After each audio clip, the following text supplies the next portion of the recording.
The battle over Oregon's forests rages on at an ever more intense level. Debates over timber supply, owls and other animals, log exports, and a myriad of issues seem to beg the question of where the forest industry in Oregon is headed. And the two sides seem to be polarizing into all or nothing positions. Today's speaker contends that what our wood products industry in Oregon faces is not disaster but rather opportunity. She believes that with the right strategies, we can improve the health of our forest products industry and the future of the economy in Oregon. Catherine Mader has been working as an engineer and marketing specialist in the wood products area for more than 14 years. She is a principal in the firm of Mader Engineering, Inc., which is based in Corvallis. She received a master's degree in civil engineering from Oregon State University. She has a long list of community activities and honors. Foremost amongst them in my reading of the list is participation in the American Leadership Forum and on the board of directors of the Oregon Institute of Technology. Her firm recently completed an extensive report on the development of the secondary wood products industry in Oregon. She will share the results of that study in a speech entitled Operation Value Add 90s, Oregon's Future for the Wood Products Industry. Will you help me welcome Catherine Mader?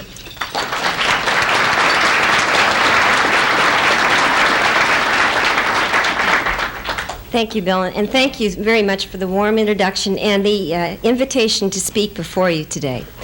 In fact, it was about a little over a year ago that the State of Oregon Departments of Forestry and Departments of Economic Development approached Mader Engineering, and based upon some of the background research that we had been doing in other states, asked us to develop a strategic market plan for expanding value-added and secondary wood processing in the state of Oregon. And I can remember when we were asked to do this, I was thinking at that time it was the impending timber resource problem, and also remembering my excellent training I received at Oregon State University. I reflected back on one of the first engineering postulates that I was taught at Oregon State University. It is called the accuracy postulate, and it goes something like this. When you're working toward the solution of a problem, it always helps if you know the answer. Well, that postulate never proved to be very helpful to me in my engineering curriculum, but in this case, in fact, it proved to be quite helpful because the postulate presupposes, and in fact quite accurately so, that there is already some defined solutions to offsetting the impacts of a depleting raw resource by adding value to the resources that you do have. And indeed, that is the case. It is accurate, quite accurate, in fact, to state that Oregon is it's not the first state, and it will not be the last state to have to be faced with the depletion of raw resource and being forced to evaluate wood processing operations which produce higher value products over commodity products that we are typically accustomed to producing. If you do any historical analysis, you will find states such as Mississippi, Massachusetts, Wisconsin, Michigan, Minnesota, California, North Carolina, Virginia. The list could go on of states that have not only gone through this process, but in fact have gone through this some 5 to 10 years ago, and in some cases 15 years ago. You will also find that many countries have already discovered the solution to these problems. So in a sense, Oregon tends to be a day late and a dollar short in this process, and hopefully we'll have enough of the energy and the intellect and the vigor to catch up and get on board as quickly as possible. Before we get too long in the discussion, I think it might be helpful if I start off by perhaps providing some basic definitions as to what we're talking about. Many of you in the wood products industry and many of you who are not in the wood products industry typically hear terms like primary wood processing, value-added wood processing, secondary wood processing, and tertiary processing. Well, I think that oftentimes those definitions and those terms oftentimes get mixed, and what I'd like to do is provide you with a basic understanding in simplistic format of the type of processing that we're talking about and that we talked about in the reports that we produced for the state of Oregon. First, we have primary wood processing, and by and large, what we're talking about there are operations that start with the log, and then they partially process that log into a partially raw material, such as lumber. We call that product a commodity product because that piece of lumber can be used to go into a multitude of different products, and many times the manufacturer doesn't know what product that piece of lumber is being used for. So it's commodity orientation, not consumer orientation. The manufacturing intent for primary processors typically tends to be to get as much volume as possible through the process by still maintaining quality, but get as much volume through the process as possible. And you will find that in primary operations you typically have somewhat of a management style that suggests you sell what you can make. You sell what you can make. Okay? The intermediate step that we talk about, we classify as that value-added step. And in this case, we're saying from the primary processor, we move to that person who takes that piece of lumber and they remanufacture it into some component product. Let's say it's a furniture cut stock. They're not finishing a product, they're not making a final product, but it's an in-between stage, a value-added component from lumber to furniture cut stock. That's the value-added component that we're talking about. The third and final stage that we talk about is the classification of secondary wood processing. And those processors are the processors that produce a final product that you and I can use right off the shelf. From lumber to furniture cut stock to actual furniture that we can use in our homes. Primary, value-added, and secondary wood processing. Now, when you get into that secondary wood processing stage, all of a sudden you've gone from a commodity orientation to a shift over to a consumer orientation. You have typically gone from a management style that suggests you sell what you can make to a management style that stipulates you make what you can sell. And I would submit to you that those two statements are fundamentally different. Now, I think you should know that in Oregon, at least by our count from published material and from on-site evaluations that we've had the opportunity to do, there are approximately 1,000 value-added and secondary wood processing producers in the state of Oregon. 80% of those processors are located on the western side of the state of Oregon, and interestingly enough, the majority of those processors happen to be located within the Multnomah County area. That surprised me. You should also know that the vast majority of those 1,000 value-added and secondary processors are in fact what we classify as small business. That is to say that typically the vast majority of them are businesses with 20 employees or less. They also tend to be in that mid-range, that value-added range, whereby they are producing components rather than finished parts. So they have the component, they produce the component, and then they ship that component out. Typically, in many cases for Oregon manufacturer, it goes back to East Coast manufacturers who turn around and finish a product, and what do? They turn around and sell that finished product back into the Washington, Oregon, and California markets. Okay? Now, you should also know that we have a large percentage of primary manufacturers who do the same thing that the value-added manufacturers do.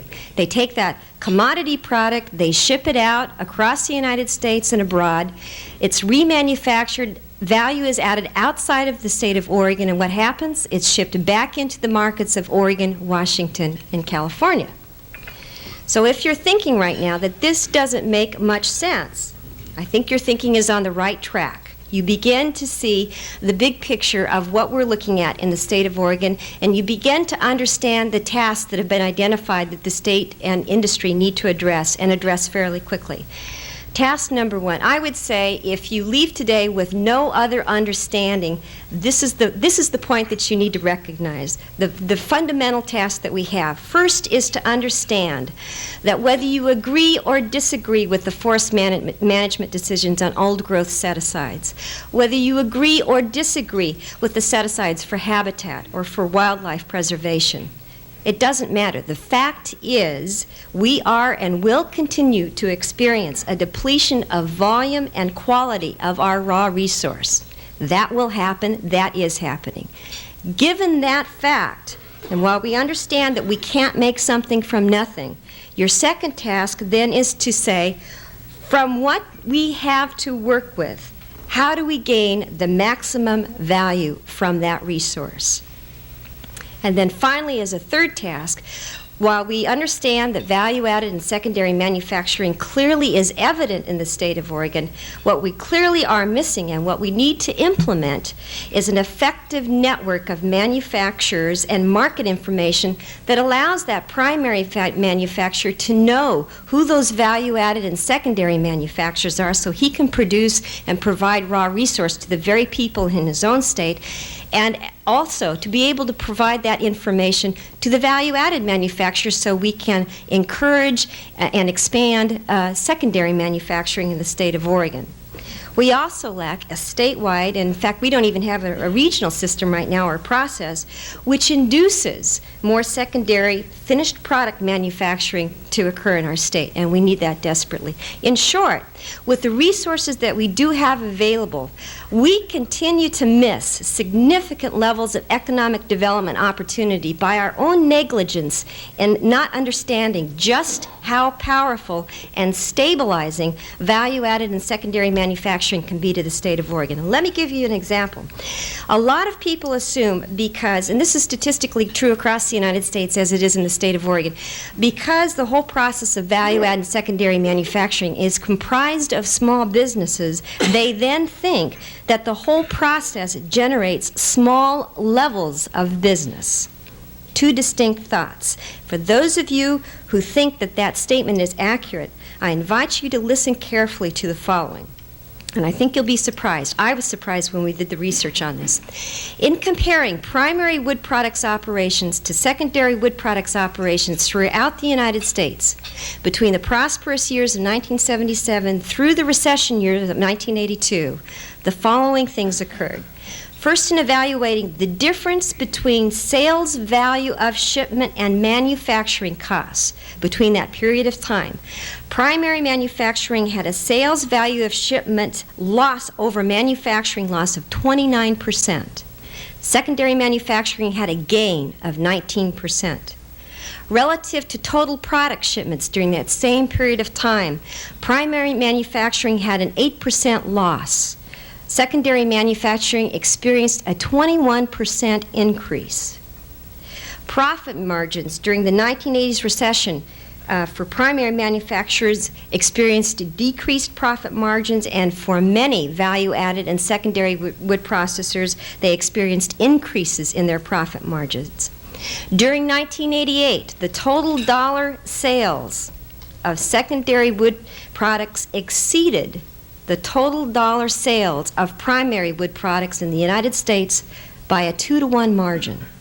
And finally, regarding the question of job generation, the most conservative estimate I could find illustrated that value-added and secondary manufacturing is expected to replace approximately 60%, that's 60%, of the thousands of jobs projected to be lost to the decrease of timber availability.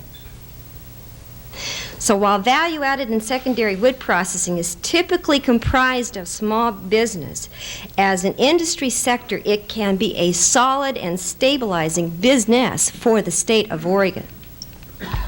Let's summarize what we know so far. First, we've established that, well, primary manufacturing is essential in the state's economy, going back to the statement, you can't make something from nothing and you need to have that component. We now have also established that value-added and secondary manufacturing needs to be developed as a stabilizing component in our wood products economy. We've also recognized that commodity orientation has played a continued role and will continue to play a role in the management of wood products operations in the state of Oregon. But now we also recognize that we need to balance that management style from commodity orientation and balance it with consumer orientation and specific product development. And that means that we need to understand more clearly the whole process of marketing and what we're doing and who we're doing it for. Specifically, we need to know what products and what product designs offer the most added value from our wood resources, taking into account, and this is particularly important to the state of Oregon, taking into account particularly your labor costs and your current manufacturing capabilities. Who's going to buy those products? Why are they going to buy those products? And how do we efficiently and effectively get those products from manufacturers to consumers?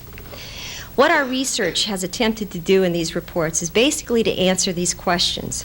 We've analyzed and recommended specific products which we feel have high added value and market potential, which can be developed both from species that are seen to be growing on the western side of Oregon. We have also done the same analysis and recommendation process for central and eastern Oregon species. Additionally, we've tried to give manufacturers a glimpse into specifically who that buyer is, and have tried to identify some of those demographic and market trends which are likely to affect product sales.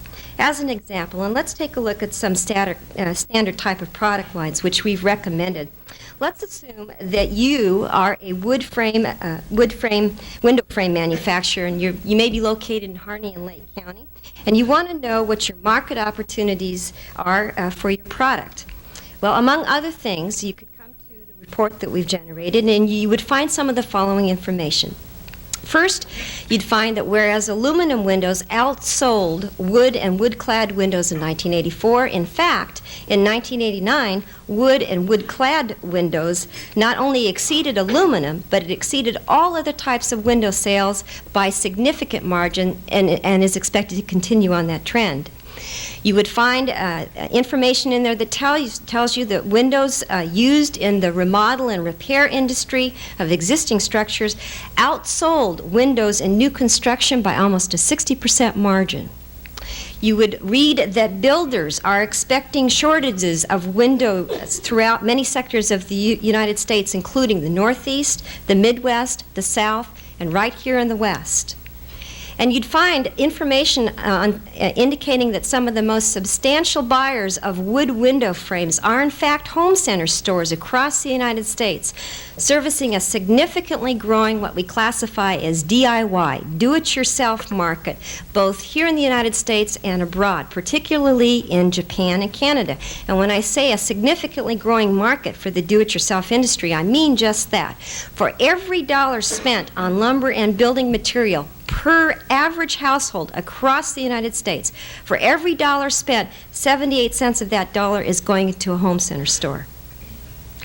So in addition to product information, you'll see as well information about the type of home center store that's going to buy the product directly from you versus home center stores that prefer to buy from wholesalers and distributors. And you'll even be able to see what size, what shape, what color, what weight, what dimensions your window product ought to look like in order to capture one of the largest sectors of home center store customers, women. You'll find similar information to a wood window frame on 12 other standard type of products which have, we think, exceptional market potential for production by Oregon manufacturers. And for those of you who perhaps prefer more of the exotic niche products, we've identified some of those for you as well. Specifically, don't laugh, tongue depressors, popsicle sticks, and disposable chopsticks. And while many of you might assume that these niche products don't warrant much attention, I, on the other hand, would find it nearly impossible to find even one community in Oregon that would turn down the opportunity to house a well-researched chopsticks operation that produces over 300 billion pairs of chopsticks annually, employs approximately 50 people per operation, with projections of 2 or more facilities needed to service product demand in Japan alone. So we're not talking about insubstantial material and insubstantial products when we talk about niche products. Okay, so from the product side of the equation, then we have to move to the action plan side of the equation. Specifically, we need to address where do we go from here and how do we get there?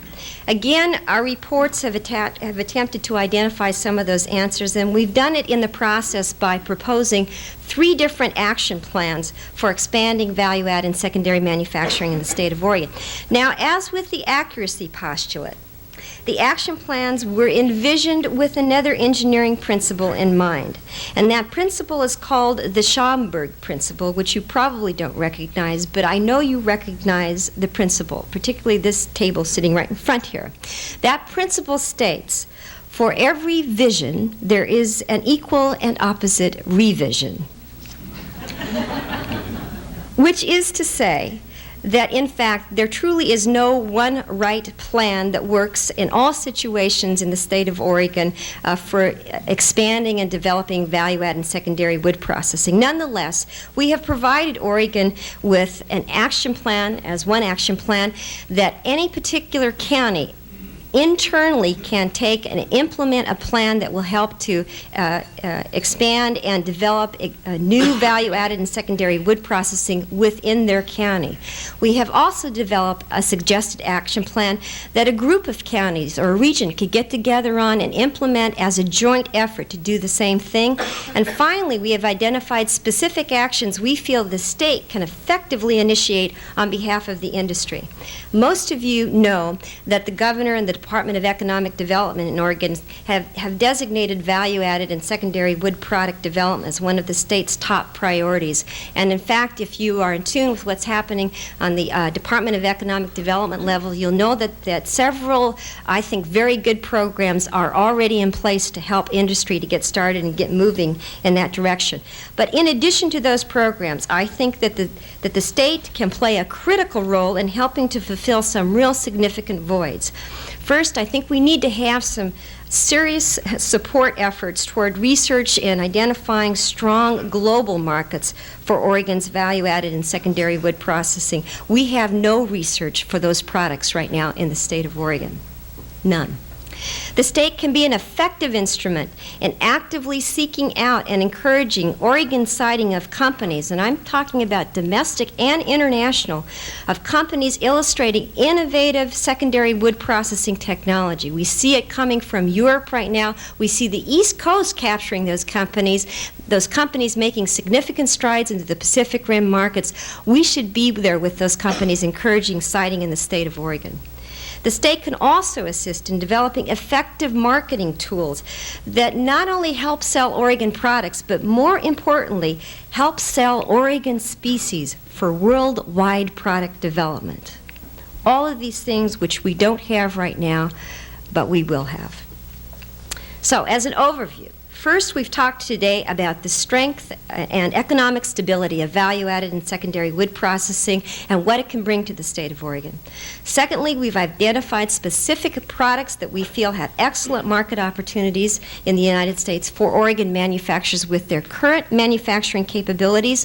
And third, we've identified a foundation for specific action plans that can be used to implement programs to expand and develop secondary and value-added manufacturing in the state. Well, it would appear that the rest ought to be quite simple. However, with that, I might leave you with one final definition. If you could envision in your mind's eye a comic strip, and the first frame of that comic strip, you see a father who is preparing Christmas toys. We've all gone through this, right? He's just put 2 of these monstrosities together. He's moving into the third one, and he picks up the package, and he's looking at the package, and the package has on it simple instructions enclosed. You slide to the second frame of that comic strip, and you see the father with an absolutely relieved look on his face, and he's saying, "At last, some simple instructions." You slide to the third frame of that comic strip, and you see the father reading the first sentence of those simple instructions, which states, "Get a BS in structural engineering." You slide to the fourth frame of that comic strip, and what you see is an incredulous-looking father reading the last sentence of those simple instructions, which states, "We said simple, not easy." Thank you very much.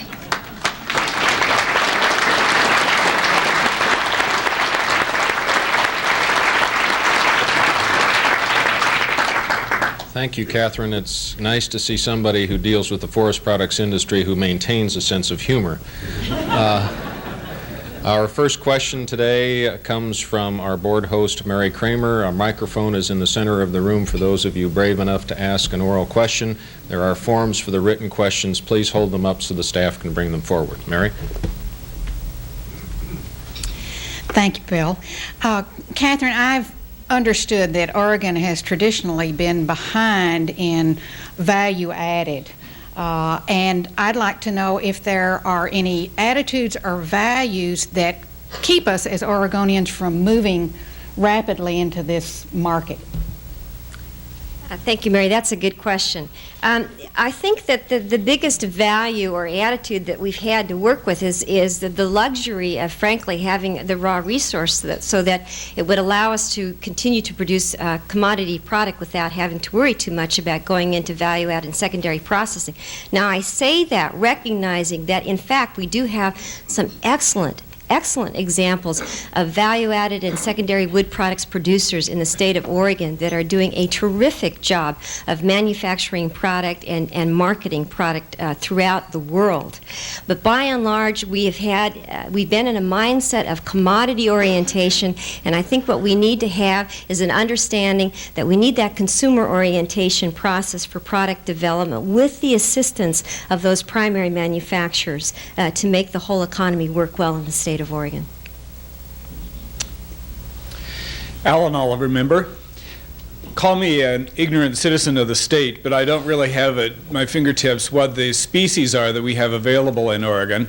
And I wonder if you could tell us more about those and what their particular virtues are and their limitations, what we can do and cannot do with these species. Okay. Well, let me give you perhaps two examples, one on the east side and one on the west side. For those of us in the wood products industry, and if I were to ask you what tree you think represents Oregon, most of us here would probably say it's the Doug fir. And in reality, Douglas fir is typically known, in fact, if you go to Japan and many other parts of the world, they'll tell you that the only good thing you can make out of Douglas fir is, in fact, lumber. Well, we know that there are advancements and improvements in what you can use Doug fir for in terms of remanufacturing into different components and different products, final or secondary value-added products. But that message hasn't gone out yet. Doug fir does have some mechanical limitations, some property limitations, which make it difficult to manufacture, but nonetheless, we're overcoming some of that. On the east side of the state, we have a real good example of this. We've got, Oregon houses the largest volume of ponderosa pine in the world, okay? We have the largest volume. What's happening on the east side is all of a sudden you've got, particularly in the furniture industry, you've got hardwoods that are much more difficult to come by in terms of the quality that those manufacturers are looking at and are much more expensive to come by. So what's happening is that those industries have made a determined decision that they are allowing acceptable substitutes of species to be used, particularly in the upholstered furniture manufacturing. And they have indicated that ponderosa pine is an acceptable substitute. Where's Oregon in this process? We should have been there helping to sell the species and to get that transition in place so that we're a part of that furniture manufacturing process. So just to give you a couple of examples of types of species and what's being done and perhaps what's not being done. Rod Stevens, City Club member. In moving loggers from the field to the factory, what sort of public programs, either at the community college or on the factory floor, do we need? And the second part of this question is, if we're talking about public education, what's the magnitude of cash that we might be looking at downstream? Two different questions. I think I want to clarify first. I'm not sure that we're talking about moving loggers from the field to the factory. If you go back to my original contention, we can't make something from nothing. So understand that that whole process of those people who are in the field and those people who are primary manufacturers play an absolutely critical role in allowing value-added and secondary manufacturing to survive in the state of Oregon. So I'm not sure that we're talking about that transition. Cash requirements, that is a tough question. Clearly, as we look at just the academic requirements, talking about getting the process of thinking about what you can use wood for in our system of higher education, we don't have that right now. If you go back to North Carolina and Mississippi and Virginia, those folks have got those concepts and those technologies fused right in their curriculum through the system of higher education. We don't have that. I guess I can't tell you the dollar amount that we're looking at, but I do know that we need to start someplace and that we've got some major voids that we need to fill.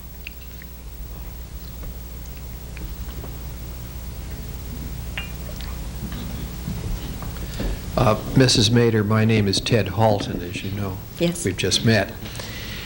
How can we do and I'm speaking, I think, of the Northwest region in general, and specifically Oregonians, how can we do a better job of educating the country, the population of the country, probably areas where there are no trees at all, specifically, to explain the horrible depredations that occur to forests when they're struck by pestilence and insects which destroy them. I happen to own a small piece of land in the Wallowas, and it's just been struck by a thing that's called the spruce wood-boring beetle. We had a beautiful stand of wonderful trees, and they're gone. Yeah. And they're gone in less than 4 years. It's ironic in a way because the disease came to our land as a result of the fact that it caught on in the wilderness area, where the management of the wilderness area, the people are afraid to deal with it because of the spotted owl controversy and everything. The politics connected with it is so strong that the managers of the wilderness area, even though they do have some ability under the Wilderness Act to deal with horrible things like this. We got a question in here somewhere? Okay, what can we do? In other words, what can we do to educate the public to the horrible things that happen from these things? That is a difficult question to answer because I think the answer is multifaceted in terms of the activity level and the political awareness and astuteness and in effect the type of strategy plan that you need to place into effect so that you have effective and responsive testimony going to those decision makers back in Washington, D.C. I appreciate where you're coming from. As a part of the research that we did, we've quickly recognized that ponderosa pine, for example, one of the serious implications of the turn down in timber harvest not only was as a result of the forest management decisions, but in fact the disease that has affected the ponderosa pine volumes in eastern Oregon. And it is a problem. It has a devastating effect in terms of the total volume that you have to work with. I'm sorry that's not a good answer for you, but I think that there are people who are currently involved in the state that have had a lot of good experience in terms of that political awareness and political astuteness, and who understand that these kinds of processes don't happen overnight. Unfortunately, they just take time. Thank you. I'm sorry I got carried away.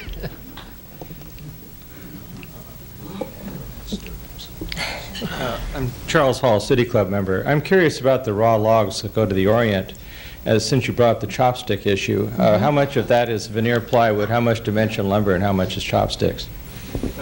That's going to the Orient right now? Well, an interesting thing about chopsticks manufacturing, which, by the way, a lot of people are not aware of. In fact, a lot of people assume that we ought not to take a serious look at value-add and secondary manufacturing because you've got a lot of countries that effectively are going to be competing very heavily against us, particularly as it comes to labor costs, for example. What we found, particularly in the Pacific Rim countries, is that, for example, those labor costs are coming quite into parity with what we're seeing in the United States, with additional difficulties in terms of total manufacturing costs. So there are some dramatic decisions that are being made right now, not only from the Pacific Rim countries, but from the European communities that are selecting to relocate manufacturing operations in the United States because it's more cost effective for them to do it. So what we're seeing is a transition, particularly as it relates to chopsticks, of people wanting to set up manufacturing operations here in the United States. They may then go into a semi-finished product for chopsticks in Japan and do a quality control finish process in Japan, as well as then service other markets by finalizing a product here in the United States. Scott Pratt, member. You said that you've developed some action plans for counties, and I have a couple questions in that regard. Are the action plans different for the less populated counties and the more populated counties of the Willamette Valley? And also, can you kind of summarize some of the components of your action plans? Thank you. That's a good question. Yes, the action plans are different, but only by virtue of the fact that the model plan allows for a great deal of flexibility given a geographic area and the concerns within a geographic area.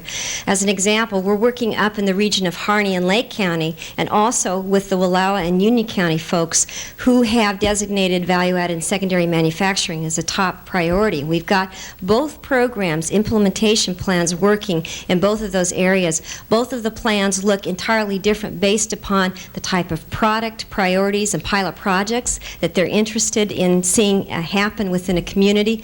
Some of the components that we're talking about, for example, is taking a look at the specific area, we'll say Harney and Lake County, and then doing a detailed look at what the manufacturing capabilities are within that region. Who's manufacturing what? What could they be manufacturing given some of the preliminary product research that we've been doing? We actually conduct then additional product research that is specific to their manufacturing capabilities and specific to the species and volume of species that they have to work with, and then fuse that into a process of identifying prioritized pilot projects that the community then goes back, looks at those pilot projects, and makes recommendations on what projects proceed and what projects don't proceed at that juncture. Roger Bachman, member. First, tell us who took the initiative to employ you to do this study and who paid for it. And then would you please discuss the transportation factor? It used to be much cheaper to ship raw materials to the Middle West to be processed than to ship the processed materials. Would you talk about the present situation? Okay. The initial contract was a rather unusual contract with us in that both Department of Forestry and Department of Economic Development actually came online in tandem.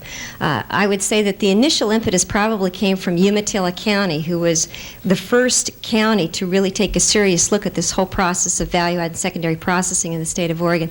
But both departments came online at the same time. Funding through OEDD, I'm not sure which line item in terms of where that funding came from. From the Department of Forestry, they received their funding from a marketing initiative program on a national level that was funneled down as a grant to them. Your second question, I'll think of it in just a second. It was a good one. Oh, transportation. Yeah, transportation is a critical issue that you really do look at, and I wish I had a little more time to explain how we went from essentially a 200 product list down to a listing of 12 products that we focused our specific attention on, because transportation was one of those areas that we looked at, as well as looking at the incremental difference between commodity price and sales price of the value-added product.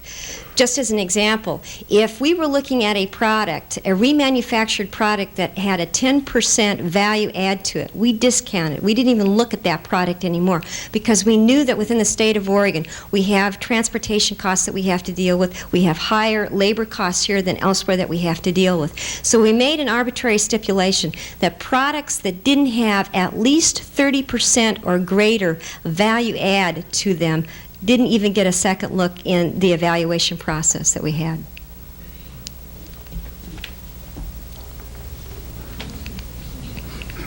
I'm Don Sterling, a member. I was struck with something you sort of bounced over that I hadn't thought of. You said that the prospects for the forest industry are for a decrease not only in quantity but in quality of lumber. timber. And correct. would you talk about what we're facing in the way of decreased quality and how we can go about offsetting that? Well, there are several factors involved with that. As we talk about the resource availability, typically what we're talking about is going from a larger diameter log to a smaller diameter log with more defects involved in the log. I guess maybe that in a nutshell is with many of the species what we're talking about.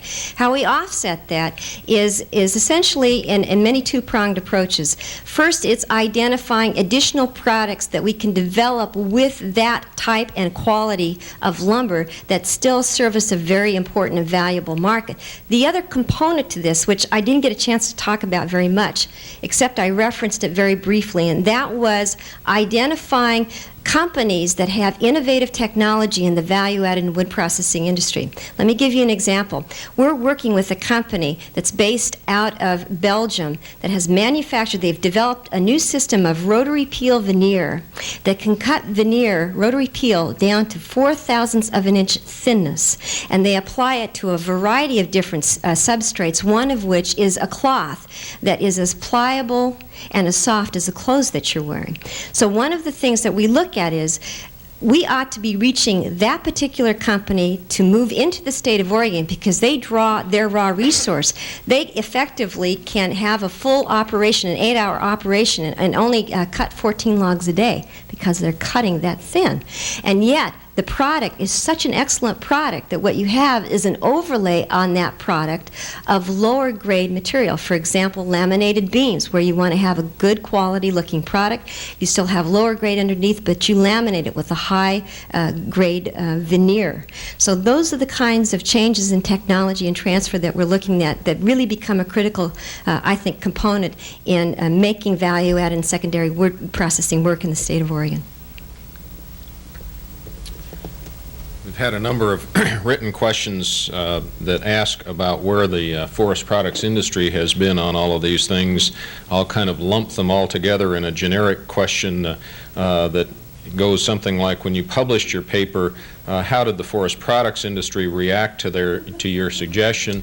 And further, are there examples within the forest products industry of their moving from primary to value-added and secondary product work? Both good questions. Yes, we did have response from the wood products industry, and I'll break it down a little bit for you and give you some of the background to some of the response. Frankly, I was really surprised at the response we got from those currently involved in value-added and secondary wood processing. Those folks are hot to trot. They see what's happening, they see the transition. A lot of these companies see, for example, that they need to move out of a regional market, they need to get much more into an international market, but they don't know how to do it. They don't know how to make that transition in terms of the marketing information that's required. I couldn't have told you this maybe 2 months ago before we'd been out in the field talking to the manufacturers and seeing their operations. But I had manufacturer after manufacturer tell me, you go back to the state and you tell those people that have programs set up that provide financing for upfront capitalization, I don't want that money. I can go to my bank and get that money if I can show them that the markets are there. Where I need the financial assistance is in that marketing component, and that's where I need the help. These people have a lot of good ideas. They've got some excellent new product items online that I think have some real good market potential, but clearly they themselves recognize that they need help in that marketing component end. Now, I'll give you also the response from the primary manufacturers, and I've had both good and not so good response from the primary manufacturers. And let me explain some of the not so good response, although helpful response that I got from some primary manufacturers. I was down in Roseburg giving a talk on this very subject, 2 manufacturers down in that area. And Mr. Gregory of Gregory Forest Products came up and he said, I'm really, I'm just really tired of hearing about value-added and secondary wood processing. And I said, gee, have you heard that much about it? And he said, yeah. He said, the people who are wanting to set aside further lands for preservation and habitat and whatever else, they have repeatedly told me that if I was half smart, I'd quit primary manufacturing and go into value-added and secondary manufacturing. And unfortunately, I was not aware that fusing of issues was happening. Clearly, those issues are on a separate track, and I hope that if I've done nothing else today, I've shown you that those are really separate issues. So some of the response that we have received from primary manufacturers really is twofold. Number one, many of them really don't understand some of the potential that value-added and secondary manufacturing has for the state of Oregon. And secondly, I think they've been inundated with cross-fusing purposes here that I think is not accurate. We had two economists here last week who would probably speculate something along this line, at least one of them might. This program appears to be government-driven rather than market-driven. Does it really have that opportunity for success if, in fact, business is not out seeking these things for themselves rather than at the impetus of economic development or another governmental department? That's always a good question and something that we're constantly sensitive to. By the way, something that the government, I believe, is constantly sensitive to right now. We've made it very clear in the work that we do and the work that we do for the state that we are not here to tell industry what they do. In fact, industry has a pretty darn good feel in terms of where their industry's at and where they're going, and you've got some extremely competent and well-focused people in the state of Oregon and some excellent examples of both primary and secondary wood processing that prove to be exemplary models for any operation in the world.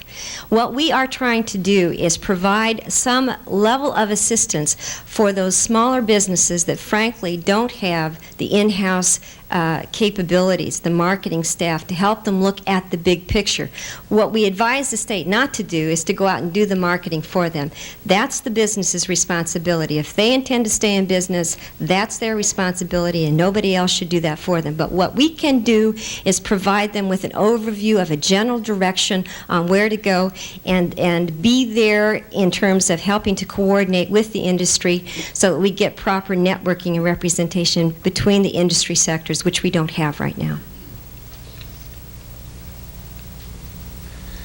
From the sublime to the specific here, can you talk a little bit more about how your research took a look at and included consideration of family wage jobs? In other words, in primary, we know that the average salary is somewhere in the range of $12 to $15 an hour. Does that compare favorably with secondary treatment?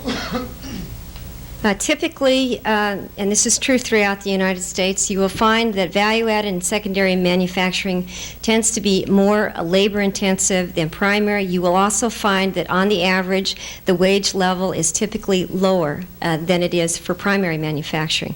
But I will offset that also with a discussion of, if you look at other options for the state of Oregon, as we talk about diversification, that you'll find that the wood products industry, value-added and secondary, still provides very competitive wage rates and continued, not seasonal, wage rates to other industrial components that Oregon looks at. So I think you need to take a look at the full picture when you talk about that process.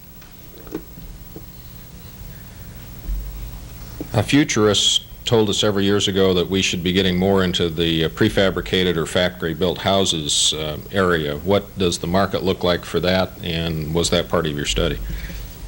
Boy, whoever wrote this, really, they must have read our report. Prefabricated housing and housing components is one of the hottest products that you could want to be into, not only for market potential in the United States, but market potential in Japan right now. When you look at what's happened, in fact, prefabricated housing has outsold the typical type of production building in the United States. It is that hot of a commodity area. And what we're looking at for the state of Oregon is to identify those component products. We've got some of the top prefabricated housing manufacturers located in Washington and California. It's a perfect positioning for Oregon manufacturers to identify specific components that can feed directly into those people who are hot on that market and who are doing it. We have manufacturers, new manufacturers in the state of Oregon who are at this moment taking some real advantage of market opportunities in Japan. In fact, one of them is in the audience today. So whoever wrote that particular question, if you're not employed, come see me. We can use you in the firm. You mentioned that Oregon is behind a number of other areas, another number of states in terms of developing these kinds of businesses. What effect have other issues such as worker compensation or tax levels had on impacting the development of a secondary forest products industry?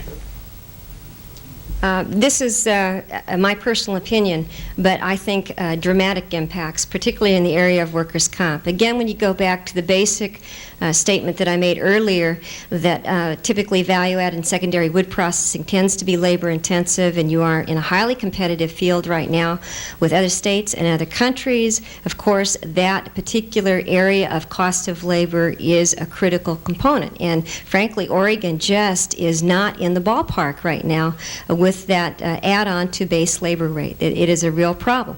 That isn't saying, though, that there aren't products that you can look at that have enough value add to them that you can still make a healthy business out of that value-add secondary wood product manufacturing. So understand that the concepts are different, but in answering directly the question, you bet it has an impact on the state of Oregon.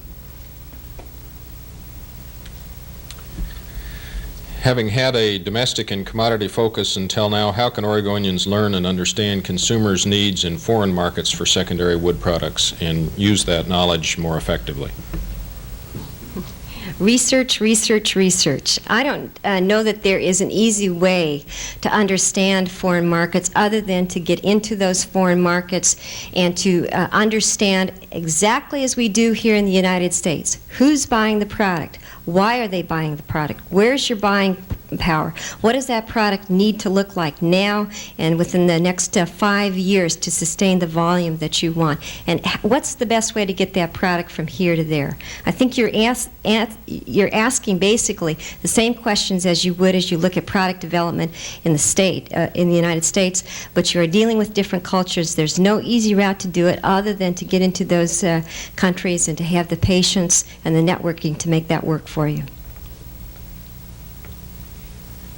Oh, go ahead. Excuse me. George Dysart, member of the club.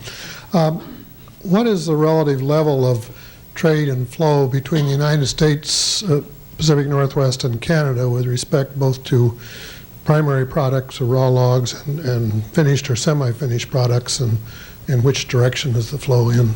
By and large, we are still shipping out far more, both in logs and in value-added product to Canada. A good example is the furniture industry. We ship out more value-added components, furniture cut stock, to Canada using our species, who turns around, finishes the product, and sells it right back into Oregon, Washington, and California markets. We are not at an equilibrium in terms of that trade process, and we need to recognize that we can change that and that we can be competitive not only with other states but with other adjacent countries such as Canada.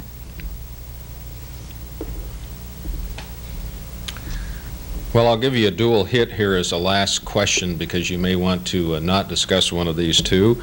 First of all, where is your report available to the public, and where is it available? And secondly, do you favor a value-added tax?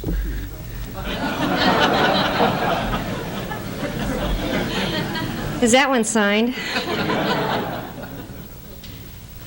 I'll answer the first question. Yes, the reports are available through the Department of Economic Development in Salem. You'll want to go through Dr. George Wyatt's division. His extension is 223. They've actually hired a person, I understand, on board because the requests have been so strong for the reports. Well, let me give you a hint on that. When you call, we've actually produced two different reports. We've produced an executive report that just highlights the details, the significant elements of the products involved with the report process. It also gives you the action plans. But if you really want to get into the nitty-gritty on the research, you'll want to ask for the final reports on both Western Oregon and Central and Eastern Oregon. And I'm not going to answer that value-added tax question. Please join me in thanking Catherine Mader for an excellent presentation.